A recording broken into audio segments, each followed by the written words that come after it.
And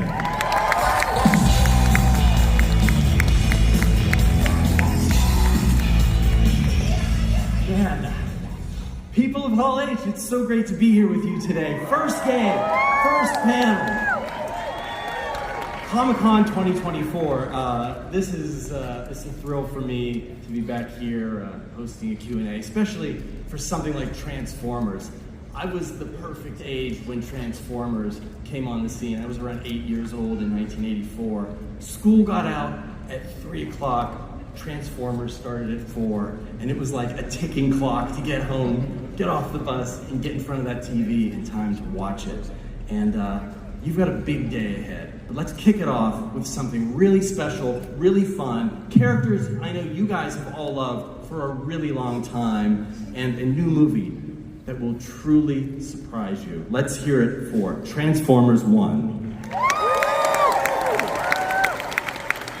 Please welcome the longtime Transformers producer, Lorenzo di Bonaventura, and the Oscar-winning director of Toy Story 4, and the director of this film, Josh Cooley.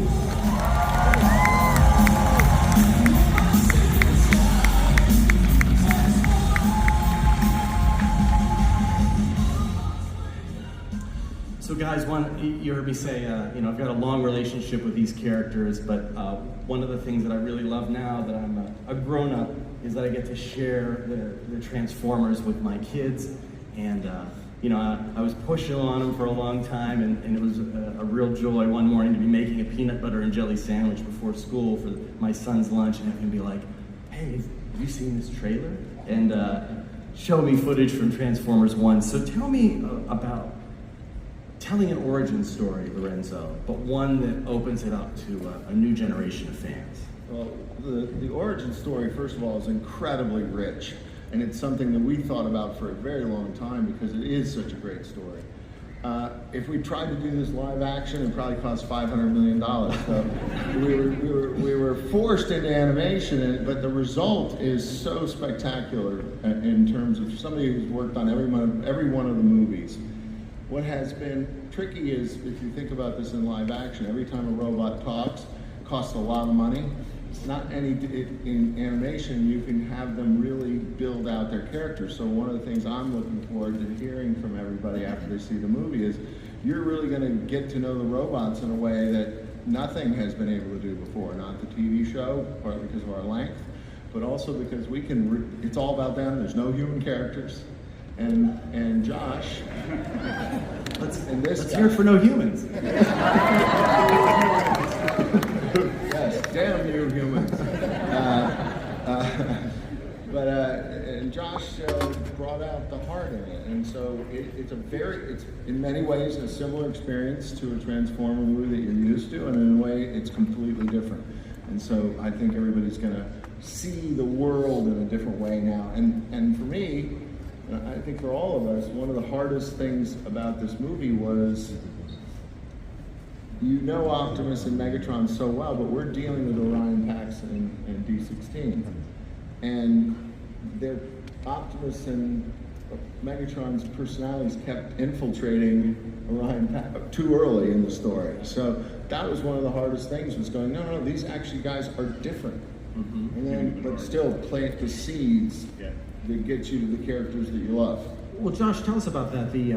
You've got experience bringing soulfulness to inanimate objects like toys, but you've got these characters that everybody knows as enemies, and in some of the footage we'll see, it's clear that this isn't Optimus and Megatron when they're first pals. So what was it? What was your connection to this Transformers world to start? But also, what did you want to do with in terms of reintroducing these sort of familiar figures? First of all, hi Hall H. Holy crap. I've sat in these seats so many years, so it's so weird to be up here. So I loved the G1 cartoon growing up. I was obsessed with Saturday morning cartoons, scraping the top of my roof of my mouth on Captain Crunch every Saturday morning. But Transformers got me into animation. I wanted to be an animator because of Transformers and all those cartoons. So, getting to your question, the thing that got me really excited about this idea was that it's characters that we know as enemies, but seeing them, how they became enemies, was fascinating to me. The first thing I read in the script, I said, oh, this is completely different. I've never seen this before. I've never seen this in any kind of version of Transformers. So it was something that engaged me immediately. And also my emotional connection to it is that my brother and I grew up together, very similar ages, and we loved all the same stuff. He became, or I became a director and animator, and he became a homicide detective. And so we have two kind of different outlooks on life, and I was like, oh, that's the connection that Orion Pax and D16, that's what's going to cause them to kind of separate. No. Plus, Josh was really happy not to work with movie stars, you know. All these unknown actors we have. Well, what was some of the lore that existed that you could pick from and keep? And what did you want to do that was entirely different? Because I think that's one of the things I was trying to get at with handing it off to another generation is, when you have kids, your version of what play is isn't necessarily theirs, and you kind of got to roll with them. It's like improv. You got to say yes to what their imagination is telling. Well, what you want to do? Hasbro gave me the Bible of Transformers at the beginning, and I was like, oh my! I had no idea. It's like this Tolkien-length history of Transformers, and so. There's so much to play with. There's a huge sandbox of Transformers and all the different movies and cartoons and comic books. So I really wanted the feeling of what it was like to play with the toys as a kid, and that feeling of nostalgia and the joy I had trying to make these things work. And a lot of that got into the movie. Now, we have a first clip to show, and part of that lore, I think, was this race that we're going to see. Can you tell us what this sequence is, where it comes from?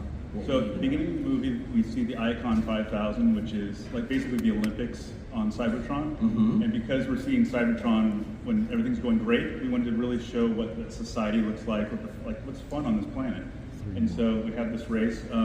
Orion Pax wants to enter it, D16 does not. And just to set this up, Orion has led him to the perfect place to watch this race, which is right above the start line. Let's run the first clip from Transformers 1. Nice touch. When we watch the old G1 cartoons, like on streaming, I have to explain to my son, they had to tell you when the show ended and the toy commercials began with those little illustrations. But I guess my question, Lorenzo, is, really, you didn't think you could do that in live action? All practical effects? Oh, we could do anything. That was a very cheap scene. Obviously, we saw Brian Tyree Henry and Chris Hemsworth there as Orion Pax and D16, but we also heard Sentinel Prime. Tell us, who's Sentinel Prime? John Hamm plays Sentinel Prime. He's amazing, incredible. What kind of guidance do you give Don Draper to play Sentinel Prime? I just watch him.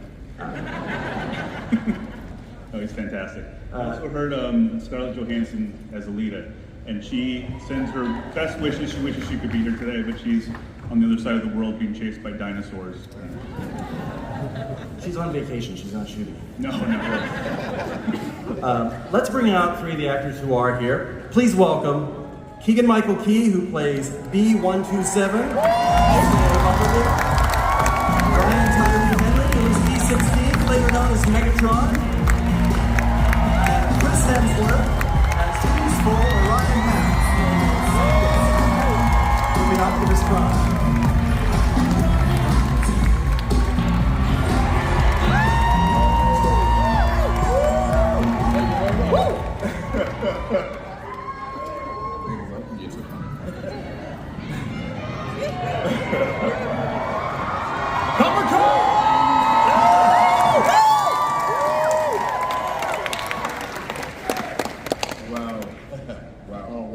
So this is the Church of Geekdom. It's time to testify. What is your connection to the Transformers? Who has a good Transformers origin story of their own?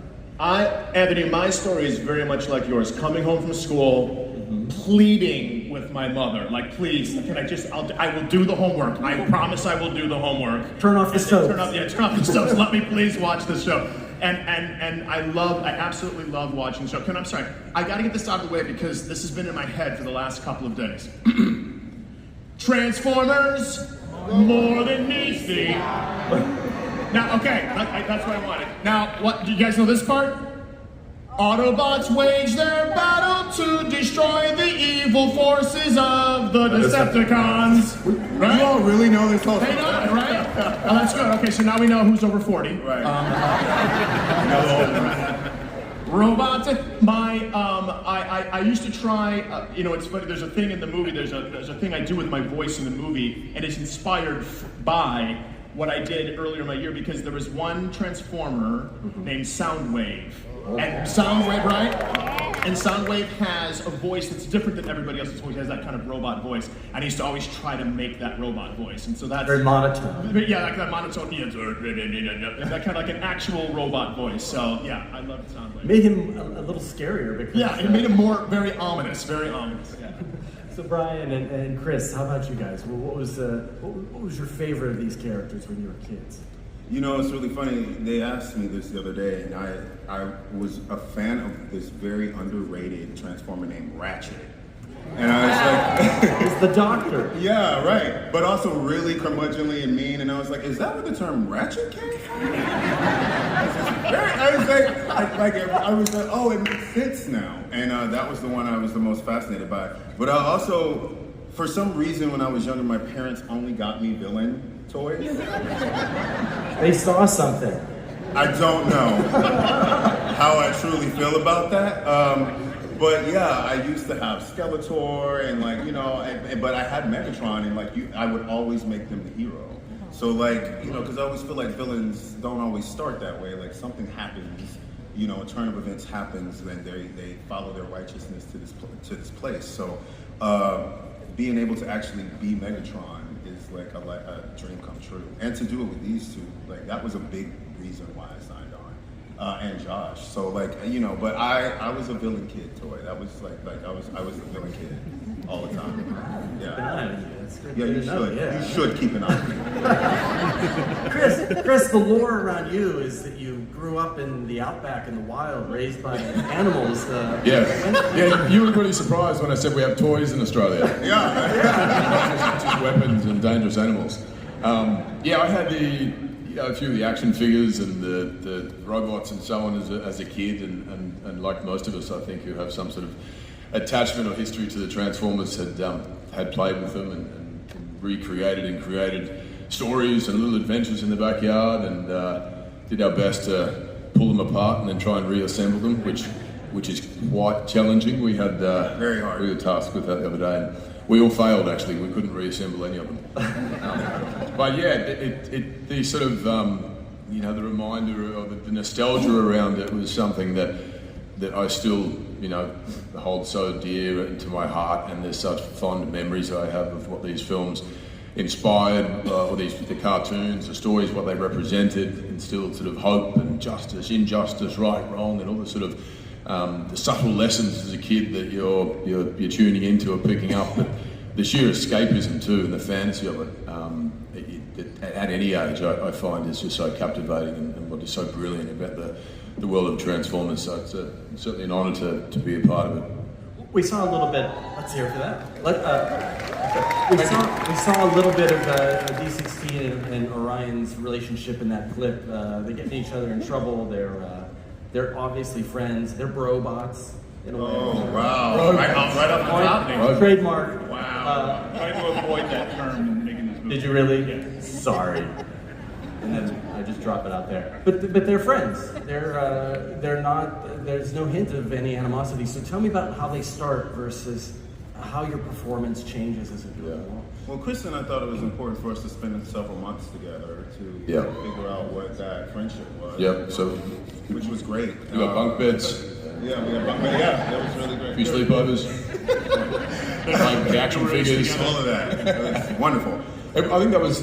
For both of us, sort of the appeal was, again, the origin story, which we keep talking about, and unlocking the history or creating the history around the fact that they were friends. They started off as friends, and how do two best friends become mortal enemies. And look, the way sort of animation works is different to a film set where you're on a set with one another and you're interacting and you're seeing what the other person's doing in the moment. We would individually shoot our scenes and then lucky enough we would get to see what each other had done, and that would really influence my performance anyway, you know, to see the sort of fantastic things that you were throwing into the character, and then that would make me alter my version of it, and it was the first time I'd done animation, and really exciting to see it, all the pieces come together.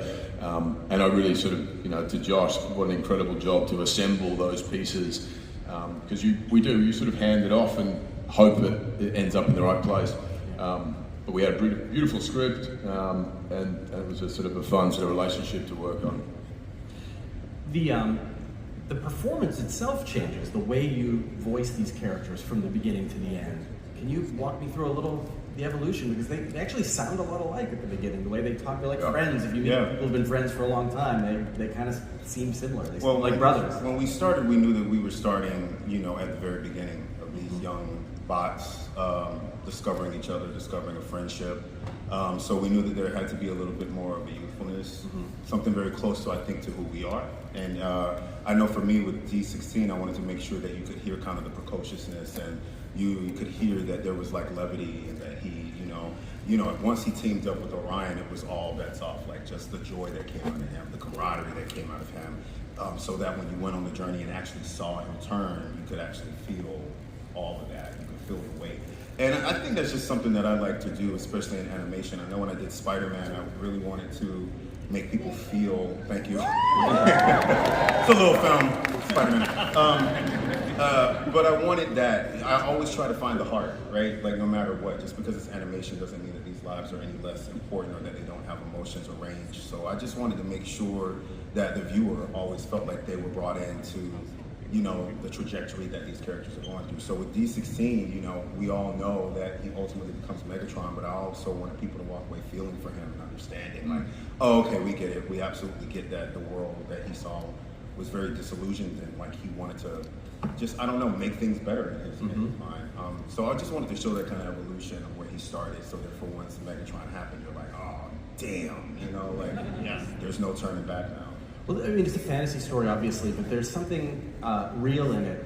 And I was talking about this with my son, is that notion of even little kids know, sometimes you're friends with somebody and something happens, somebody steps on the other person's toes, and you can't get along, and suddenly you stop being friends. It's one of the worst heartbreaks. It's a real thing, right? Yeah, I think the like losing a friend is one of the worst heartbreaks. So it's like, it's different from losing a lover. Like, you know, at least with a lover, we signed on for this commitment of, you know, something a little bit deep. But a friendship is like it's absolute family. Like, and so when you lose a friend, which I'm sure all of us in here have had that happen to us, where our friend, we outgrew each other, or they could no longer go on this path with us. It resonates now. Like, you still feel it now. Like, I think about the friends that I lost when I was like in the 3rd grade. And it still is like, oh man, like I hope none of them are here, by the way. Let's bring them out right now. Like, oh yeah. All of Brian's ex-friends. All my ex-friends. But no, it's true, like the loss of friendship is something that I think all of us can understand, but also just the idea of friendship is something that we all cherish. So like to actually see that these two iconic characters actually had a friendship and actually lost it, like to see what that was, you know, it is heartbreaking. Keegan, your character comes in. He's a sort of proto-Bumblebee. He doesn't go by Bumblebee yet. Right. But he's an example of when you have two really tight friends, and then suddenly there's a third person there who's very eager. Tell us about B127. Eager is definitely a word I would use to describe B127. I think what he does is he spends a good deal of time, instead of kind of admiring them and observing them, it really is like a metal wedge. He's really trying to get in there, and he's like, he really insists that the three of us are going to be a trio now. It's really going to be a trio, and they're just like, take it easy, and so that dynamic, I think, lends itself to a lot of comedy, there's all range of emotions in this picture. There's lots of levity, but there's lots of deep, heartfelt moments. And so, it's interesting being the third wheel and trying to be, and trying like, no, but it's a tricycle. We're a tricycle. I don't care which wheel I am. I just want to be one of the wheels. I'll be one of the back wheels. I don't care. But it was a fun dynamic to play. Bumblebee is usually silent in the movies we've seen, or he's voiced by little clips of radio broadcasts. Tell me about changing that up, Josh, and making him actually the opposite of a motor mouth. Yeah, if you're going to give arcs to everybody, what's the best arc to somebody who can't speak? Like, let them speak a lot. And if there's anybody in the world I want to hear read the phone book, it's this guy right here. Like, everything he says is hilarious. So he was and we worked together before on Toy Story 4, and so I called him and said, please. And he said, yeah. So I'm in. And then I talked for like 3 straight minutes. I think also this story is essentially 3 billion years before anything we've done. So B hasn't lost his voice yet. Yeah, That's right, yeah. he still has a lot to say. Lorenzo, was it a risk to change up that sort of factor that you've spent many movies establishing with Bumblebee? I think a little bit, but it did, this idea of being 3 billion years before, it did free us from... It's a long time. There's a lot of room. You know, to some extent, we absolutely pay homage to all the things you guys have all seen, whether it's in TV or film, but at the same time, it gave you the freedom to do something really brand new. And I think that's the exciting news for this, is you're going to see the things you love, and then you're going to see them in a way you've never seen them before. And that really made this an incredible process for all of us, because you know, we all have certain built-in biases and feelings about what it is, but here we are, we got a whole new group of people. But I did want to say that, you know, Scarlett thinks she's the third wheel of the tricycle. Oh yeah, I know. Scarlett and I, we're battling for third wheel. Yeah. You turn this thing into a buggy, a 4-wheeler. 4-wheeler, yeah. Need more wheels. And then it just we transform from a tricycle into a buggy. So Good effect. I tried to make that sound as many times as I could in the movie, and I don't know if it meant it one. And in life. I did Do it. Yeah. Do it. Yeah. Yeah. There is an aspect to B-127 that is a throwback to the original Bumblebee. Yes. I always felt that he was like the kid on the Transformer. I did too. In that original Transformers, he was maybe not he's not as talkative in the original one as this, but there is this childlike quality about him where he's just like, "Golly gee, big brother," and following everybody. One more time. One more time. He's like, what? "Golly gee, big brother." So another change to the story. You guys have noticed. What is it? Roll out. That's what you said, right? Okay, just want to make sure. If you guys have noticed from the footage we've shown so far, there's like a cavity in the character's chest. Josh, tell us what's missing there. And this is a new piece of lore that you got. Yeah, and this was something that was in the original script that I first read, and I went, wait, what? This is I've never seen this before. Which is that they're missing the transformation cog, their T-cog, the thing that allows them to transform. There's a whole generation of Transformers that were born without it. And so I was fascinated by that, and to see like, well, how is this going to play out? So that was something that just stayed in the whole time.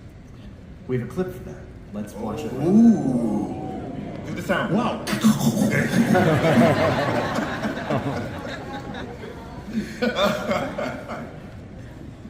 A very important character and a very important actor to talk about, but before that, let you guys in on a little secret. I don't know if you've noticed, but Keegan is kind of into the Transformers. What have you done? And you're doing the voice of the little interstitials. Yeah, the interstitials, yeah. How did that happen? We did it during ADR, right? It was after we were doing ADR. We were recording after the initial records, and Josh was like, I think they want you to do this little interstitial thing, and I jumped at the chance. I was like, yeah, so I could do my announcer voice. And now we return back to the panel.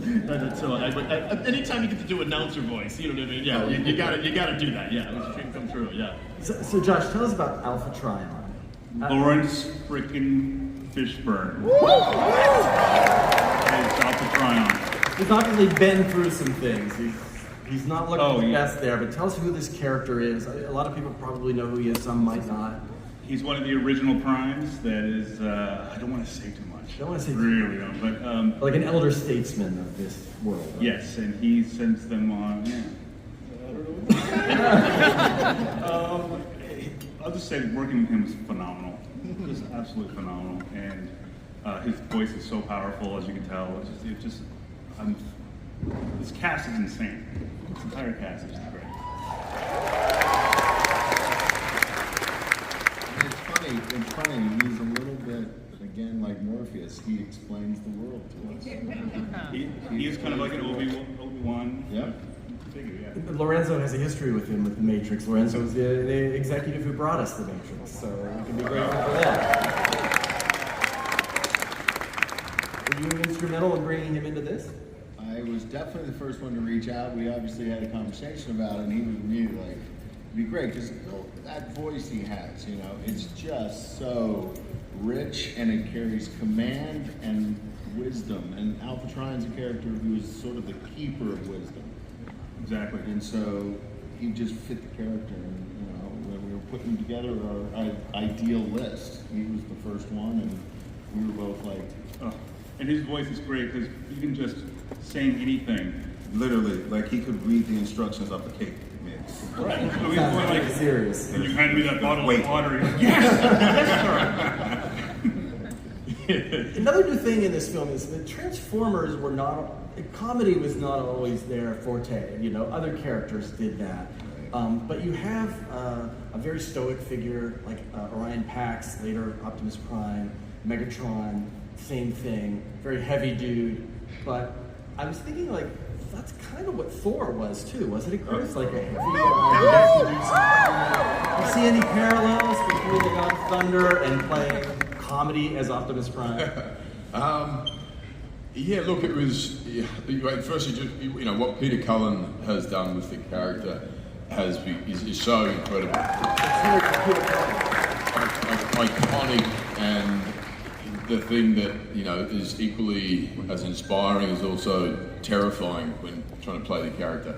But the goal was never to mimic or, you know, sound like Peter Cullen. This was the brash, young, cocky version of Orion Pax or Optimus Prime, and it was before he had become the all-knowing, omnipresent figure that is so brilliant to what we've become to know and love. So the sort of youthfulness and the banter and the humour was really important. There was a sort of an eagerness and an enthusiasm between both the characters, slightly idealistic, and they sort of had larger hopes and dreams for what they could become.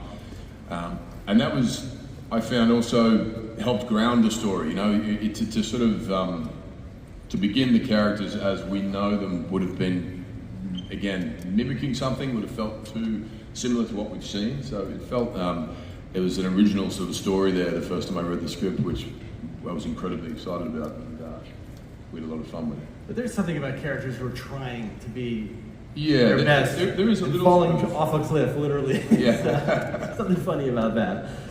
It's like a Butch and Sundance thing. Yeah. Brian, what did you think about that? Like the heaviness of D16, even if he's not as heavy as Megatron later, there's something about him that's trying to be real. Yeah, I mean, like that's what I love. You know, I'm a huge fan of origin stories. I'm a huge fan of discovering why they are the way they are. And what we got to do in this one was really have a sense of play. You know, usually when we see the Transformers, it's like war and like everything is already like ready to go. And with this one, you get to see them discover all these different parts about themselves. They get to play, they get to laugh, they make jokes, they punch each other in the face, they do all these different things that I feel like, you know, young people do. Not punching each other in the face. Punching especially. Kind of. It is funny when it's recorded. You know, like those, we wanted to bring that, and Josh let us really find that and play with that and really, you know, discover what this origin of friendship really is. And so, and it really kind of like mimics who we are with each other. Like we are absolutely idiots. Mortal enemies. We are absolutely like mortal enemies. We started as friends. But it's true, like it mimics like who we are, and Josh allowed us to bring those parts of ourselves into the booth and to put them in these characters, and you know that's what you get, you know. Also, I knew if you fell in love with him as a friend, if the audience falls in love with him, it's going to be heartbreaking when they finally break up. And that to me, I was like, oh, that's fascinating. And you fall for people that make you laugh. Yeah, You know? it's true. They're fun to be around, as B127 feels too. Okay. Oh. So we have one more clip, and Josh, you want to set this up? This is, again, a heavy moment that still gets some laughs out of it. It's the high guard. We're meeting some fan favorites here, and this clip, just to say, is we've cut out some spoilers, so it bounces around a little bit, but you get the idea. And I don't want to say anything more. Let's watch it. Let's watch the clip of the high guard. The secret's out. Tell us about the voice of Starscream. You guys know who that was? Steve Buscemi is the voice of Starscream, which is, First choice. first choice. We call him up and he says yes, and then we go to record him. And I said, do you know a lot about Transformers? And he, oh yeah, I know. Really quiet. And then I say, all right, let's go ahead. And he goes, ah! And I was like, oh, this is amazing. So I'm a huge Big Lebowski fan, so this is a dream come true. Very cool. We're going to open it up now for audience questions. Those who ask questions will you all got a poster when you came in, correct? That was the plan. You're supposed to have a poster, but if you ask a question, you get a different poster and it's autographed. So that's a little extra, so it better be good. That's all we're saying. But look at those hands go up. Let's hear your question. Go for it. Hi guys, my name is Sam. My question is for the panel. If tomorrow morning you woke up as a Transformer after the initial shock, what would you transform into first? Do you really think Keegan would be shocked? I bet he hasn't done it already. I do have the sound, yeah. It's interesting. You know what? I would love it if I transformed into a boat. Yeah? Like a boat, yeah. It's just like a speedboat. I've never seen a Transformer boat, I don't think. So I would want to transform into a boat. Yeah, that would be mine. Right. Good. Yes, maybe you're on the sea, I'll go to the sky, and something with wings. You really want to fly. You could join me, come on. Okay, but tell him the other thing you said. Wings and what else would be on the Transformer? I can't remember. The roller skates? Oh, roller skates. He's Wings obsessed and with then roller skates. wings Just and roller skates. crazy landing, What would I transform into? I don't know, something practical, like an ice cream maker. Have ice cream whenever you want. And everyone makes friends with people who bring ice cream. So that's very good. the popcorn Very good. machine. It is very practical. It's very pragmatic, Brian. Yeah. Pragmatic. Joe-Bot. How about you, Josh? I would be a triple changer and I'd turn into these three guys right here. Triple changer. The check's not gonna clear. Lorenzo, do you have one? Yeah, I think I would turn into a Porsche.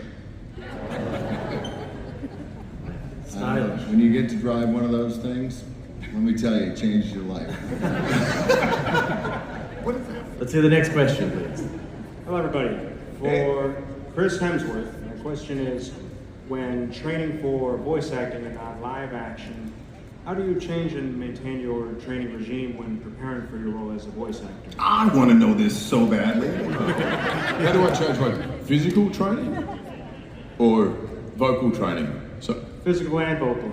I didn't really change my physical training. I had a vocal coach, and it's kind of what I was saying before. It was about being true to what the character was on the page. And then we did play, Josh and I discussed, play with the sort of the cadence and the rhythm that Peter Cullen has done so well toward the end of the film as we see Orion Pax become Optimus Prime. But it's kind of like going to the gym for your mouth, especially as an Australian. Can you show me that exercise, the mouth exercise? There we go. You all are welcome. Let's hear another question. Hey everyone, my name's Luke. What's up, Chris? Nice to What's meet you up? again. What's up? Good to see you again, mate. All right. My question is for the panel. Is it possible we'll see a cameo from Unicron or Primus? This is a spoiler question. Can we spoil that? Can we say it? Can we? What happened? Yeah, it's not working. It's not working. Not working. I don't know. They just short. Good question, though. Good question. Very good question. Let's hear the next one. That's subtle. Brian, Hi. I love all your other roles, and my favorite has to be Lemon in Bullet Train. How do you like being a Transformer? It's a dream come true. A truly. diesel. A diesel. Okay, calm down. I don't think Megatron's a diesel, first of all. But yeah, it's a dream come true. I think with every part that I've been able to play, it's been like a dream come true. I'm still pinching myself that I'm even up here. I'm usually out there with you all, and this is like a gift of a lifetime. And so, thank you. That means a lot. Thank you so much.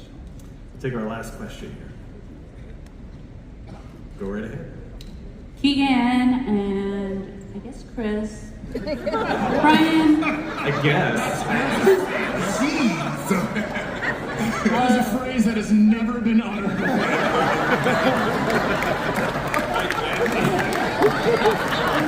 Nobody's ever said. I feel great right now. That is historic. Since we're here at San Diego Comic-Con, what do you think would be the optimal vehicle or object to navigate through and be deceptive?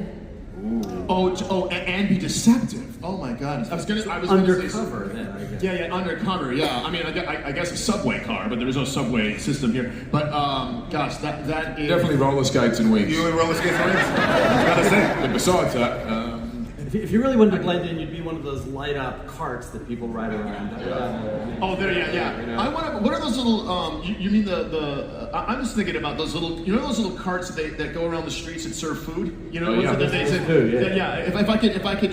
I was limber enough, I'd just get one of those guys, and then you could just deliver me to each building that I needed to go to. I was gonna say like a lime scooter. Like the ones that are on the street that people just leave anywhere. Like that's deceptive. Because you can just drop one and run. That to me is the Decepticon. Lime scooter with a mask, wearing a mask. Just going rogue. Chris, I guess. I guess we'll throw that. That's your new name now. Chris, I guess. Can you add that to the credits? Well, we had a joke. We had a joke that we did because Keegan and I are known by 3 names. Yes. And so now I think you're Chris, I guess, Hemsworth. now I feel satisfied. Thank you. I felt left out. I love you, Chris. Thank you. I love you too. Thank you. Actually, do it. Anyone love me at all?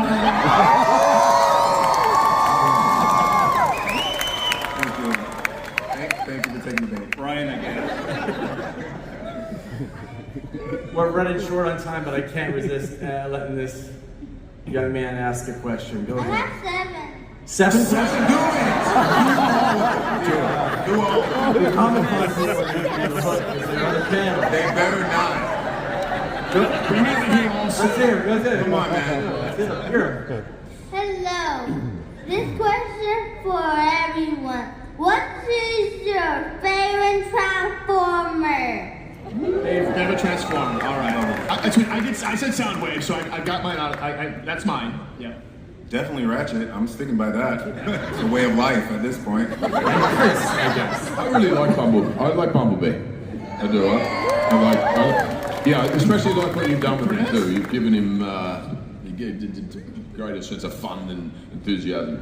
Yeah, I like his description of he's a enthusiastic kid. That's great. Thank you. I'm saying thank you like I created the character. Just like I guess Bumblebee, actually. I guess. How about you, Lorenzo? You've lived with these characters for a long time. I know, and you switch allegiance each time. That's the hard part. You always love Bumblebee because he's so lovable. And then Mirage came in the last live action, and God, he's funny, but it's hard not to be pro Optimus Prime.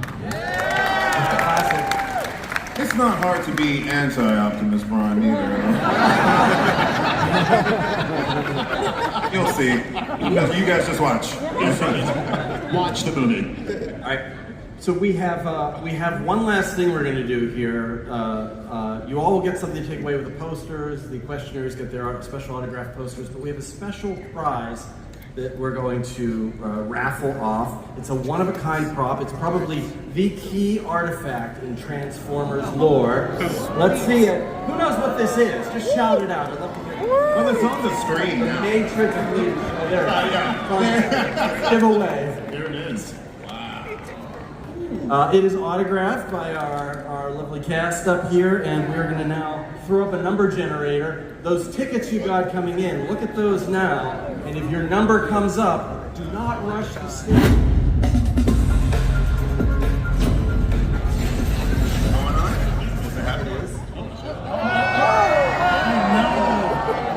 Leave him wanting more. Oh my god, I keep Check the number on your ticket.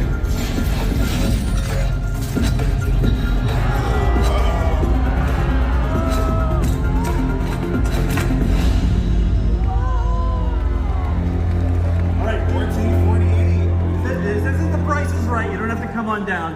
If you have that, you can stand up and make some noise, but you're going to go collect it at the Hasbro booth. They will help you get your Matrix Invader ticket, unless these guys decide to fight over it.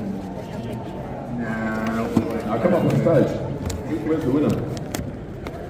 Last thing we have to do. Where's the winner? I want to hear someone say, yes, it's me. Somebody? Does anybody have it?